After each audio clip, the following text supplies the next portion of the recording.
Am I the jerk for cussing out my sibling after they ruined their own life but blamed our mom?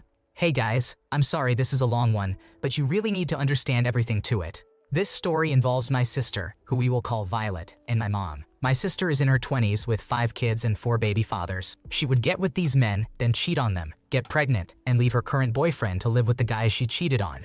Recently, she cheated on her boyfriend and got pregnant. She led this guy to think it was his baby, only to reveal a few months after giving birth that it wasn't. She left him and went to live with this new guy. Her 4 other kids lived with her but went to their dads every so often. This guy has proven to be an abusive person. He has knocked out dogs over the simple fact of them acting like dogs. After the dog incident, 4 of her kids went to live with their fathers, court granted. My mom so graciously let her come to our house to arrange a time and place to see those kids. It got to be too much for all of us, so mom tried to come up with a schedule on when she could do it. She started going off on how my mom is refraining her from seeing her kids when it's her fault in the first place. After that whole fiasco, we decided she couldn't use our house anymore. She was very angry. They stopped talking because Violet said such awful things. Fast forward a few months, she texts asking if my mom can take her newest baby because if not, the baby will be put into foster care. My mom can't do that. She has a full-time job, can't afford daycare, and frankly is just at the age where she cannot take care of a young child 24/7. Violet was upset, cussing out my mom and saying such awful things to her to the point where my mom started crying. She said my mom is the reason this is all happening. My mom is an amazing person and still feels bad she can't do anything to help her. So I decided to text her. It was a long, dumb conversation. The conversation consisted of me saying the truth and her denying everything, calling me dumb for defending my mom. Violet threatened to call Child Protective Services, saying she will do anything for her babies, but won't even show up to court to try to get her kids back. I'm feeling really bad about what I've said to her, but everything I've said is the truth. She is a master manipulator, but I'm trying not to fall for it. She's claiming I'm blind and have the wrong story, but I've read all of the text messages and have witnessed this firsthand. My mom is so upset about everything that is happening. I'm trying to tell her it's not her problem and Violet created this mess for herself. The easiest solution is for her to leave her abuser. She has had countless opportunities to do so and hasn't taken them. She swears this guy is her soulmate like she says with every other guy. So what I'm asking is, am I the asshole for defending my mom? I was relentless while texting her, and I'm feeling really bad. You are not the bad guy in this situation. Your sister has the right to live as she chooses but can't demand your mom mop up the mess. It sounds like her life is very messy, and it would be a relief to see her take responsibility and make changes. Why are you even questioning yourself? Am I the jerk for refusing to engage in discussions about my care for my mother's youngest child with my maternal grandparents? 7 years ago, my mother left my family, which includes my father, me, 2 brothers, and a younger sister, for months. It was sudden and unexplained for about 3 months. My father was really worried something had happened to her. However, she eventually told him she had found someone else she wanted to be with. My father only spoke to her once during those months, and that was when he found this out. Following that, there was no contact until almost a year later, around 10 months after she first left. She came back and told him she wanted us to be a family again and regretted leaving him. My father refused to take her back.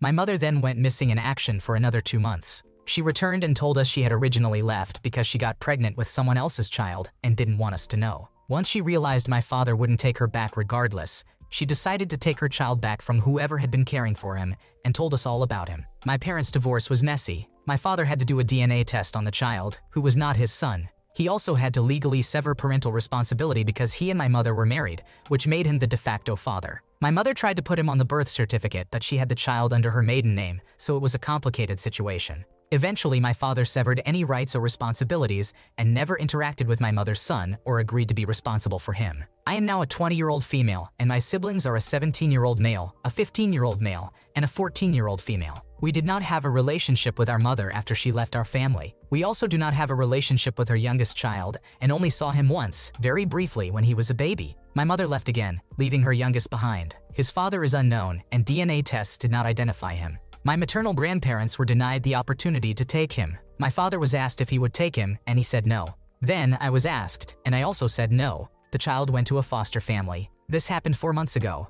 My maternal grandparents decided to ask my father to raise their grandson as his son and to raise him as our sibling. My father firmly said no. After my father refused, my grandparents turned to me and told me I could raise him with their financial help. They gave me a sob story about how he is innocent, so young, has no one else, is miserable in foster care, and should know us and have a relationship with us. I said no. I told them I do not care. He is not my responsibility and I feel nothing for him. After this, they asked me to sit down and discuss care options for him. I said no. I told them it has nothing to do with me. They argued that it does, and that he is my brother, whether I want him to be or not. I told them I do not care and he can stay in foster care because I won't raise him. They tried shaming me for my coldness and I brushed it off. They also shamed me for not seeking any visits with him so he can get to know me. They said it would be a good influence on my younger siblings, who also want nothing to do with him. Am I the asshole?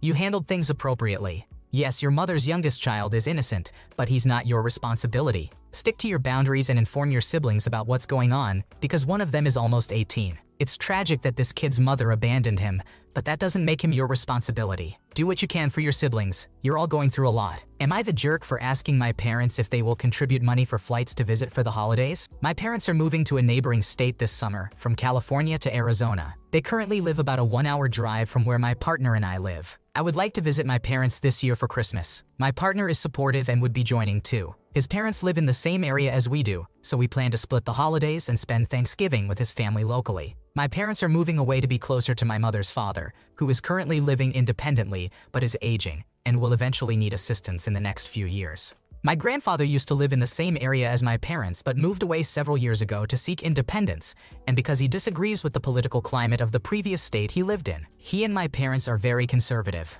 I have mixed feelings about the dynamics surrounding my parents' and grandfather's moves from California to Arizona, which is probably better suited for another post. But my main question is, am I the antagonist for asking my parents to contribute to our flights, approximately $300 round trip per person, to visit them for Christmas? Granted, we would have free lodging with them or my grandfather. I would offer to contribute to food expenses when we are there. I am also unsure how to approach the finances of Christmas gifts. Typically, we get them smaller things that are not very expensive. I almost want to ask them, and my grandfather, if they could put any gift money they were planning to spend towards the cost of our flight. But I feel like that would take away from the Christmas festivities. The cost of living is expensive where my partner and I live, and we are conscientious of how we spend our money. I also have minimal to no available time to take off work. Right now, we are prioritizing building our life together, and I am just not really sure how to approach visiting during the holidays. My parents have indicated that they do not plan to travel anymore for the holidays, and I doubt my grandfather will travel in the coming years. Any thoughts or opinions are greatly appreciated. Thank you in advance. I am happy to answer any questions for clarification. You're in the wrong here. You could reasonably tell them you can't afford to visit for the holidays, and they could either accept that or offer to subsidize you. There's a big difference between them offering and you asking. If it's too expensive, don't go. They are not responsible for your travel requirements, even if they're the ones moving away. Am I the jerk for wanting my family to make a car purchase fair? Here's the revised text. So a bit of background. I am a 20-year-old female living in a house owned by my family with myself, a roommate, and my dogs. I do not pay rent, which I am thankful for, but I have paid over 2 years' worth of rent with the renovations I have personally done to this house that I have no rights to. I am talking about ripping out pea-stained carpet, finishing hardwoods, doing basic maintenance repairs, painting, completely gutting and renovating the bathroom, and cleaning up the yard. This was all done by me, and my siblings will live here after me with the same deal of no rent while in school. However, the renovations are already done, so they will not have to do any of them. Essentially, I have paid my rent with my labor, and they will not need to touch a single thing but will still benefit. This, however, is not the problem. I wanted better living conditions and took it upon myself to get them. It simply just adds insult to injury, I think. This is the real problem. My siblings both have very nice cars bought for them, while mine is approximately $20,000 less expensive than each of theirs. Their cars are brand new and under warranty, while mine is a high-mileage 2006 vehicle that is not particularly reliable. I understand that I have it very good, but when you take into account the hard work I have done, it feels unfair in the car aspect.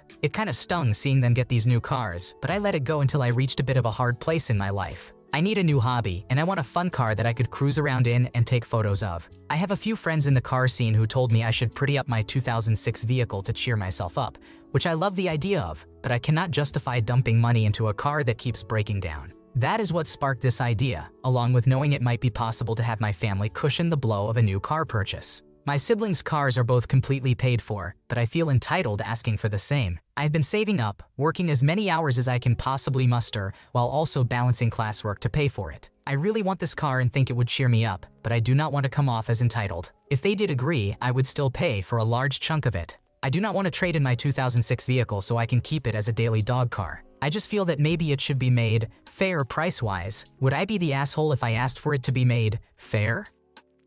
AWTA if you push this issue. Living rent-free in a family home and wanting a new car because your siblings have nicer ones paid for by your parents sounds entitled.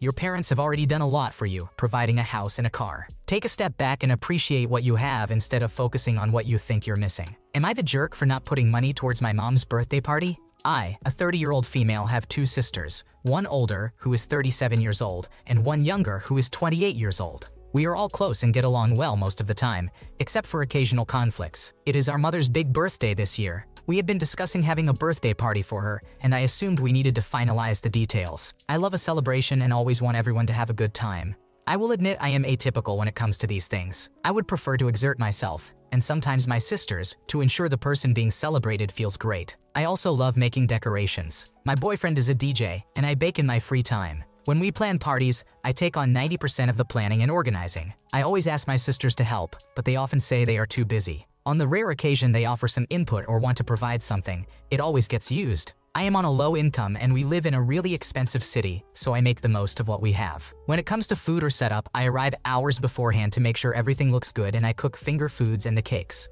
My sisters help with the cleanup and they cook as well. Today I received a phone call from my older sister, and we were having a general conversation. I asked if we had decided on our mother's birthday party, and she informed me that she and our younger sister had decided on a surprise party. I said that was fine, but I thought we were planning it together. That is when she said I could sit this one out and that she and our younger sister had sorted it. I will not lie, I was hurt, but I figured if I could just enjoy the party this time, then why not? I had already decided what I was getting for our mom for her birthday, so I was just going to show up. That is when my older sister said, "We think the party is going to cost around $900, so we are each going to put in $300. That is cool, right? This is where I may be the problem."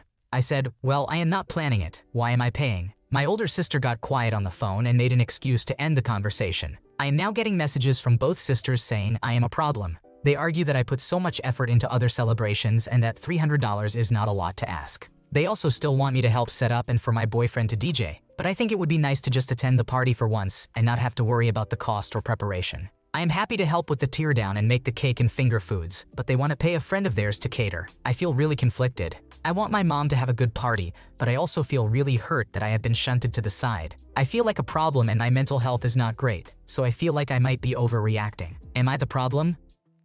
You have done nothing wrong. If they want your money, you get a say in the plans. They can't expect financial support without involving you in the decision-making process. It's only fair that if they planned everything, they should be the ones to pay for it. Am I the jerk for asking for money from my mom's boyfriend? My father died a couple of years ago. After she moved out of their home, sold it, bought a trailer, and settled back in a different town to be closer to my brother and his children, I encouraged my mother to date. My mother has been dating a fellow for about a year. I do not know my mother's boyfriend personally. What I do know, after many conversations with my mother, is that he is a multimillionaire who is incredibly generous and gives openly to other people all of the time. For example, he pays for people's house remodels with no strings attached. My mother and I are close, so she shares a lot with me. I do not ask for money often, but for the past few months I cannot afford my rent, the therapy I need for my mental health, about half of my medications, and I am relying on the goodwill of others for food. I own a cat and a dog and buy their food before mine if I have the money. Due to specific circumstances out of my control, I cannot work for about 3 or 4 months. I am working with an attorney to solve this. So I asked my mother, "Hey mom, I don't like asking this, but is it possible you can ask your boyfriend to help me out a little? Like, no judgment if he says no, it's not his responsibility to care for me,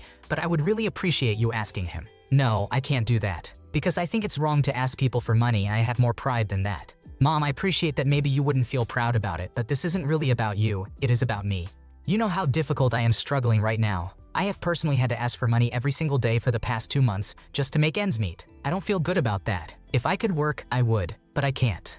Could you please reconsider? No, I am absolutely not doing that. I think it is wrong to do that, and I am not going to ask for money. I know how hard it is for you right now, and if I could help you, I would, but I am not going to do that. I am not saying for him to give me 10 grand, Mom. I am asking for honestly anything he would be willing to give me, and once again there is no issue if he says no. I understand it's uncomfortable, but not being able to eat consistently is pretty uncomfortable for me too. No, I will not do that. I am setting a boundary like you taught me, and I am saying this is a boundary. I refuse to do that. Maybe I have a weird take on it, but if my child was starving and suffering, I would do literally anything to stop that from being the case. In fact, my mother has been quoted as saying, "I would do anything for my kids," but apparently asking a non-committal, no-strings-attached question from a millionaire who has literally said to her, "If you ever need money, just ask, and I have your back. No questions," is her meatloaf moment. Am I the asshole for asking her to ask him? Is that too far? Let me know.